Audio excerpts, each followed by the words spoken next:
अस्सलाम वालेकुम बच्चों, कैसे हैं? सब ठीक हैं। अच्छा, हमने लास्ट टाइम जो लास्ट लेक्चर था उसमें हमने स्टडी किया था एक्सरसाइज 6.6 का क्वेश्चन नंबर 7 तक हमने स्टडी किया था। आज हम करेंगे क्वेश्चन नंबर 8 जिसमें कहते हैं कि measure of angle of elevation of top cliff is 25 degree on walking 100 metre toward the cliff. Measure of elevation of the top 45 degree, find the height of the cliff. बच्चों यहाँ पर दो चीज़ें हैं कि मैंने बताया था, जो एलिवेशन एंगल होता है वो किसी भी सरफेस के बॉटम पे बनता है और जो उसका डिप्रेशन एंगल होता है वो उसकी हाइट पे बनता है। लेंगे अब यहाँ पर एक क्लिफ है, यानी कि एक पहाड़ है, उसके यहाँ कोई ढलवान है, कोई चोटी है, पहाड़ी है, इलाका है, ठीक है। उसमें कहते हैं कि उसके साथ दो एंगल बन रहे हैं सरफेस के साथ, लेकिन आपने उस क्लिफ की यानी कि उस पहाड़ी इलाके की उस चोटी की आपने जो है वो हाइट फाइंड करनी है। अब यूँ एज्यूम कर लेते हैं कि इस शेप में कोई जो है वो एक क्लिफ है, ठीक है। ये उसकी क्या हाइट है जो कि हमने फाइंड आउट करनी है। अब पहले कहते हैं कि इसके साथ जो पहला एंगल बनता है, यानी कि एंगल एलिवेशन वो होता है कि जिस एंगल से हम इसकी टॉप को देख सकते हैं, ठीक है। तो यानी कि पहला एंगल जो इसके साथ बनता है वो बच्चों के साथ एंगल बनता है, कहते हैं कि एंगल के साथ ये बनता है तो ये इसकी सरफेस होगी, ठीक है। कहते हैं पहला एंगल जो इसके साथ बनता है वो बनता है 25 डिग्री का। कहते हैं इसी पॉइंट के साथ जब ये इस पॉइंट से हम क्लिफ की तरफ यानी कि पहाड़ी की तरफ हम मूव करते हैं 100 मीटर, जब हम मूव करते हैं इसके दरमियान एक और एंगल बनता है और वो एंगल बनता है 45 डिग्री का। वो एंगल कितने का बनता है? 45 डिग्री का। अब हमें क्या आ जाता है कि आपने इसकी जो है वो हाइट फाइंड करनी है। अब हमें यहाँ से लेके यहाँ तक को इसकी लेंथ मालूम है, डिस्टेंस मालूम है 100 मीटर, लेकिन यहाँ तक मालूम है नहीं है। तो इसको हमने कल भी एक लेट किया था कि इसको हम x लेट कर लेते हैं, x माइनस 100। x वो पॉइंट है यानी कि इस पूरी लेंथ की हाइट, ठीक है। मैं नाम देता हूँ पहले A, B, C और D। यानी A से लेके D तक लेंथ 100 मीटर थी और D से लेके B तक x माइनस 100 है। टोटल जो है ना A से लेके B तक की लेंथ वो हमारे पास x है। जानना की बात। अब हमने हाइट जो है वो इसकी फाइंड आउट करनी है। लेंगे अब अगेन यहाँ पे दो ट्रायंगल बनती हैं। पहले ट्रायंगल बनती है A, B और C, एक ट्रायंगल तो ये बन गई। दूसरी ट्रायंगल कौन सी बनती है? D, B और C। क्यों? देखे बात सुने, अगर मैं इस वाली बीच वाली लाइन को हटा दूँ 45 डिग्री को, तो उसने कहा था कि 100 मीटर ये A पॉइंट है वो क्लिफ की तरफ मूव करता है, ठीक हो की बात। लें जी, तो एक ट्रायंगल तो हमारे पास बन गए मेजरमेंट ट्रायंगल A, B और C, ठीक हो की बात। और दूसरी ट्रायंगल हमारे पास कौन सी बनेगी? जब इस पॉइंट पर पहुंचते हैं तो कहते हैं कि इसके दरमियान एक और एंगल बनता है, वो 45 डिग्री है, लेकिन D से लेकर B तक का जो डिस्टेंस है वो x माइनस 100 है। वो कितना है? x minus 100। अब ये जो एंगल है ना x माइनस 100, ये हमारे पास टोटल डिस्टेंस है। डन हो की बात। इसमें कहा जाता है कि आपके पास जो है आप इसको लिखोगे measurement angle triangle D B C, ठीक है। या यूं कह लें ट्रायंगल बना लें या यूं बना लें जी। अब अगर हम लेते हैं measurement triangle A B C, ठीक हो की बात। ये 100 मीटर है जो कि हम इसकी तरफ मूव करते हैं। डन हो की बात। टोटल डिस्टेंस का कितना है? वो x है। लेंगे अब हमने यहाँ पर इसकी वैल्यू फाइंड आउट करनी है, तो हम क्या करेंगे? सबसे पहले आप देखना ये है कि आपके पास हाइट गिवन है और हाइट और बेस है और एंगल 25। तो हम यहाँ पर देखें हाइट यानी कि पर हाइट और बेस, तो ये किसकी इक्वल होता है? tan के। तो हम यहाँ पर लगाएंगे tan 25 degree equal to perpendicular जो होता है वो हाइट होती है किसी भी एंगल ऑफ ट्रायंगल की, और डिवाइडेड बाय बेस। तो tan 25 आप कैलकुलेटर पे निकाल लें, इसका आंसर आता है 0.4663, ठीक हो के बाद। परपेंडिकुलर पे आपकी हाइट बढ़ी है और बेस आपके पास x, आप कहेंगे कि यहाँ पर तो 100 थी। देखिए बच्चों यहाँ पर A से लेके D तक की लेंथ 100 है, A से लेके B तक की टोटल लेंथ हमें मालूम नहीं है, तो लिहाजा इस वजह से A से लेके B तक की जो लेंथ होगी वो हमारे पास टोटल x ही होगी, ठीक है। लें जी। तो अब हमने क्या करना है कि हम करेंगे यूँ कि x को इस साइड पे ले आएंगे और इधर बन जाएगा h/, 0.4663, ये बन जाएगा आपके पास इक्वेशन नंबर 1। अब आप ले लें दूसरी ट्रायंगल जो कि आपके पास मेजरमेंट ट्रायंगल DBC, सेम तरीका कार इसमें भी वही है। तो आप 9 tan theta equal to perpendicular over base, ठीक हो की बात। तो यहाँ पर tan कितने, यहाँ पर tan का जो एंगल बन रहा है मेजरमेंट ट्रायंगल DBC, वहाँ पर एंगल बन रहा है 45 डिग्री का। वहाँ पर कितने का एंगल बन रहा है, 45 डिग्री का। तो लिहाजा हम यहाँ पर लिखेंगे मेजरमेंट ट्रायंगल 45 डिग्री और परपेंडिकुलर तो हाइट है, और यहाँ इसकी बेस जो है D और B, उसके दरमियान जो इसकी हाइट लेंथ है वो x-100 है। तो हम यहाँ पर लिखेंगे x-100। डन होगी बात। लें जी। अब tan 45 अगर किया जाए कैलकुलेटर पे तो वो इसकी इक्वल होता है 1 के। डन होगी बात, यानी कि आ जाएगा 1 इक्वल टू हाइट अब x-100, यानी कि नेक्स्ट स्टेप बन जाएगा h equal to x-100। Done होगी बात। अब हमने ना यहाँ पर क्या करना है कि x की वैल्यूज़ हमने ऑलरेडी निकाली हुई है, तो उस x की वैल्यूज़ को हम क्या करेंगे, इसके अंदर पुट कर देंगे। डन होगी बात। तो इसको हम करते हैं। अब ये पॉइंट इक्वेशन नंबर 1 थी, ये इक्वेशन नंबर 2 होगी। अब हमें यहाँ पर x की वैल्यू मालूम है, तो हम इस इक्वेशन 1 की वैल्यूज़ को 2 के अंदर पुट करेंगे, ठीक है। तो ये बन जाएगा h equal to h/, 0.4663 minus 100, इसका एलसीएम ले लें, ये बन जाएगा 0.4663 हाइट माइनस 100 इंटू डिस करें तो ये बन जाएगा 100 इंटू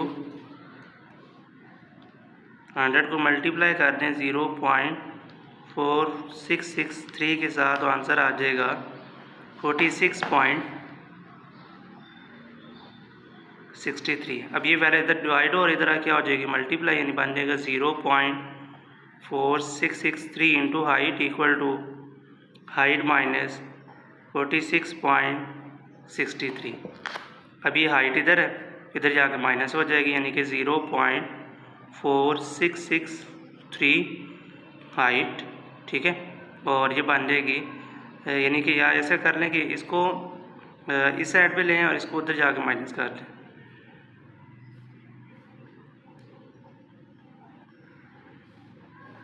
लेनी हाइट कॉमन आ जाएगी, अंदर बन जाएगा 1 माइनस 0.4663।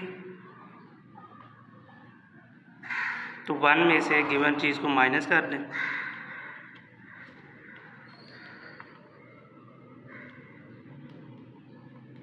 तो ये आपके पास आंसर आएगा 0.5337 इंटू हाइट इक्वल टू 46.63, ठीक हो की बात। अब आपने क्या करना है, h की वैल्यू निकालनी है, तो ये जितनी वैल्यू इसके साथ मल्टीप्लाई हो रही है उधर जाके क्या हो जाएगी, डिवाइड।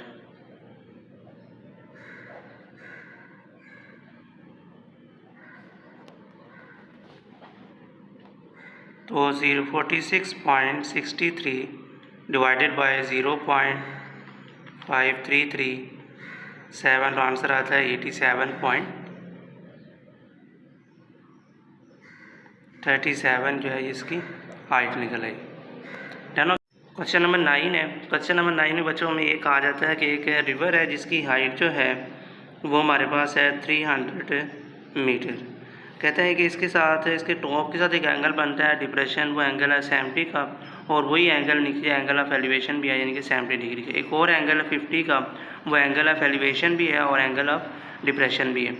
अब यहाँ पर हमें ये कहा जाता है कि इस रिवर की इन दोनों पॉइंट के लिहाज से टोटल विड्थ कितनी है, यानी कि इसकी बेस कितनी है, हाइट अगर हमें दे दी जाए। तो सबसे पहले इसको नेम ही कर देते हैं, ये बन जाएगा A, ये पॉइंट बन जाएगा B, C और D, ठीक हो की बात। अब मैं कहता हूँ कि यहाँ से लेके ये जो पॉइंट है ना A से लेके D तक, इसका डिस्टेंस है D1, और यानी कि इसकी विड्थ होगी D1, और D से लेके B तक जो डिस्टेंस है वो इसका है D2। और टोटल मैं कहूँ कि अगर इसकी टोटल जो विड्थ है वो हमारे पास है डी है। कोई भी पॉइंट नाम दे दें, इसको एक्स भी कह सकते हैं, x2 भी कह सकते हैं। अब यहाँ पे दो ट्रायंगल नज़र आ रही हैं। पहली ट्रायंगल आती है ए बी और सी, तो मैं लिख लेते हैं यहाँ पर मेजरमेंट ट्रायंगल ए बी और सी। दूसरी ट्रायंगल आपके पास आती है मेजरमेंट ट्रायंगल बी सी और डी, तो आप यहाँ पर लिख लें मेजरमेंट ट्रायंगल बी डी और सी। डन होगी बात। लें जी, अब हमने करना है क्या है, हमने करना सिर्फ और सिर्फ ये है कि इन दोनों की वैल्यू कैलकुलेट करनी है। तो आपको पता है कि हाइट मालूम है और बेस हमने फाइंड करनी है इसकी। तो हम क्या करेंगे, हम यहाँ पे लिखेंगे कि tan थीटा के, क्योंकि परपेंडिकुलर और बेस जो है वो tan के अंदर गिवन होता है, तो tan थीटा इक्वल हो जाएगा परपेंडिकुलर ओवर बेस। अब यहाँ पर जो पहला एंगल है वो हमारे पास कितना है 70 डिग्री का, और परपेंडिकुलर पे हाइट कितनी है वो हमारे पास है 300 मीटर, और बेस हमारे पास कितनी है इसकी, यानी कि measurement triangle A B C, वो टोटल इसकी लेंथ होगी डी, क्योंकि D1 जो है ना बच्चों वो ए से लेकर डी तक, और डी और बी हमारे पास है D2, तो लिहाजा हमारे पास चांबर कितनी होगी ओनली डी। डन होगी बात। लें जी, अब हमने क्या करना है कि हमने यहाँ से वैल्यू निकालनी है। क्या करनी है, वैल्यू निकालनी है। अब tan 70 की वैल्यूज़ क्या होती है ये हम कैलकुलेटर पे देखें। अगर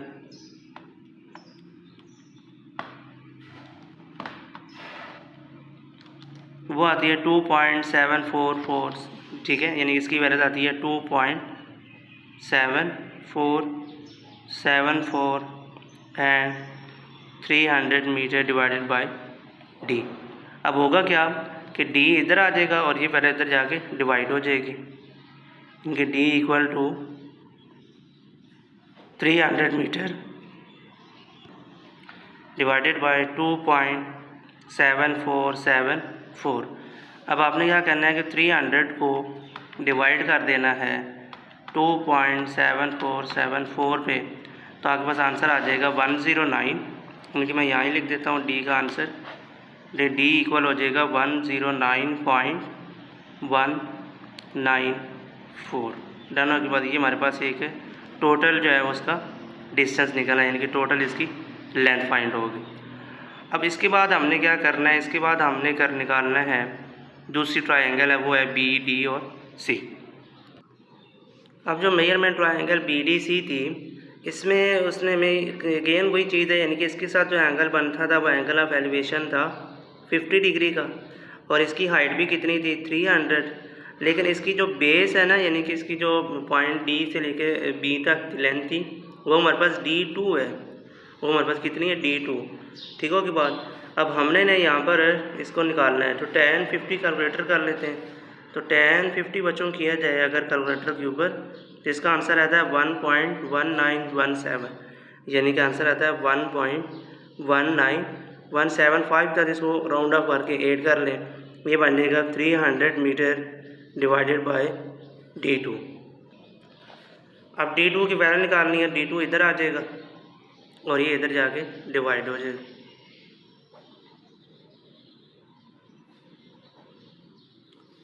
लें जी, यानी कि आप लिखोगे 300 डिवाइडेड बाय 1.1918 पे डिवाइड करें तो आंसर आता है 251.72।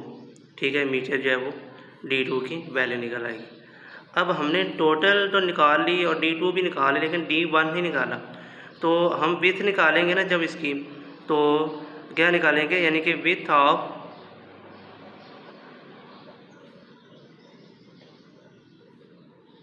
पॉइंट A टू D, यानी कि मेजरमेंट साइड AD। तो टोटल अगर इसकी लिखी जाए ना तो यूँ बनती है कि मेजरमेंट ट्रायंगल, यानी कि मेजरमेंट साइड AB टोटल थी और वो 2 पार्ट्स में वो डिवाइड थी, यानी कि यूँ थी ना वो हमारे पास लेंथ इस फॉर्म में, यानी कि यहाँ पे एक एंगल ऑफ एलिवेशन बन रहा है और यहाँ पर भी बन रहा है। इधर 70 डिग्री का था और इधर 50 डिग्री का था। यहाँ पॉइंट A है और यहाँ B है, यानी A से लेके B तक तो इसकी टोटल होगी ना, और यहाँ पर पॉइंट D है। तो फिर ये 2 पार्ट में डिवाइड हुए, कौन कौन से, AD और DB। ठीक है, तो उन दोनों को प्लस करोगे तो इसकी टोटल लेंथ निकलती है, यानी कि यहाँ पर फिर हम लिखेंगे measurement side A D plus measurement side D B. टर्नों की बात, अब ये जो ए बी है इसको हमने कहा हुआ था डी, और ये हमारे पास है D1 और ये हमारे पास क्या थी D2। अब हमने फाइंड क्या करनी है, हमने फाइंड करनी है D1, ठीक है, कि D1 की टोटल लेंथ कितनी होगी। डन होगी बात। तो हम इनकी वैल्यूज पुट करते हैं। ले जी, तो इसको क्या करेंगे कि D1 हमने फाइंड करना है, D1 इस तरफ चला जाएगा और ये इधर क्या हो जाएगा, माइनस हो जाएगा। तो D2 की जो वैल्यू थी वो 251.72 है, वो पुट कर दी। डी की वैल्यूज हमारे पास निकली थी 109.194, तो इसको इसमें से माइनस कर दो तो D1 की वैल्यूज आपके पास फाइंड आउट हो जाएगी। अब हम चलते हैं इसके लास्ट क्वेश्चन की तरफ। लास्ट क्वेश्चन में कहते हैं कि a kite 120 metre of string attached to it. एक काइट है जिसके साथ हमने इसके साथ जो हमने रस्सी यानी कि बांधा हुआ स्ट्रिंग के साथ, उसकी जो लेंथ है ना वो हमारे पास 120 मीटर, यानी कि लेंथ जो उसकी डोर है, ये डोर है, इस डोर की जो लेंथ है वो कितनी है 120 मीटर। ठीक हो के बाद कहते हैं कि इस अगर इतनी लेंथ है और इसका जो एंगल ऑफ एलिवेशन है वो हमारे पास है 50 डिग्री। ठीक है, तो बताइए फिर इसके हाइट यानी कि काइट जो है, पतंग जो है वो कितनी हाइट तक उड़ सकता है। अगर इतनी लेंथ डोर की हो, इतना एंगल बन रहा हो तो कितने हाइट तक वो फ्लाई करेगा। अब परपेंडिकुलर हाइपोटेन्यूज साइन के अंदर आता है, तो हम लिखेंगे sine theta equal to perpendicular over hypotenuse. अब यहाँ पर एंगल कितना है 50 डिग्री का, परपेंडिकुलर कितनी है हाइट h, हाइपोटेन्यूज कितना है 120 मीटर। हमें तो हाइट चाहिए तो 120 इधर क्या हो जाएगा मल्टीप्लाई, और साइन 50 की वैल्यू हम निकाल लेते हैं, वो आता है उसकी वैल्यू आती है 0.7664। ठीक है, सॉरी 0। तो इसको इससे मल्टीप्लाई कर दें, यानी कि 120 मल्टीप्लाई बाय 0.7660, तो आंसर आ जाएगा हाइट का 91.92। ठीक है, तो ये थी हमारे पास बच्चों एक्सरसाइज 6.6। तो आई होप कि अच्छे लेक्चर समझ आया होगा। फिर भी अगर कोई कन्फ्यूजन है, नहीं बात समझ आई, तो आप नीचे कमेंट्स करके बात पूछ सकते हैं। थैंक यू, टेक केयर, अल्लाह हाफिज़।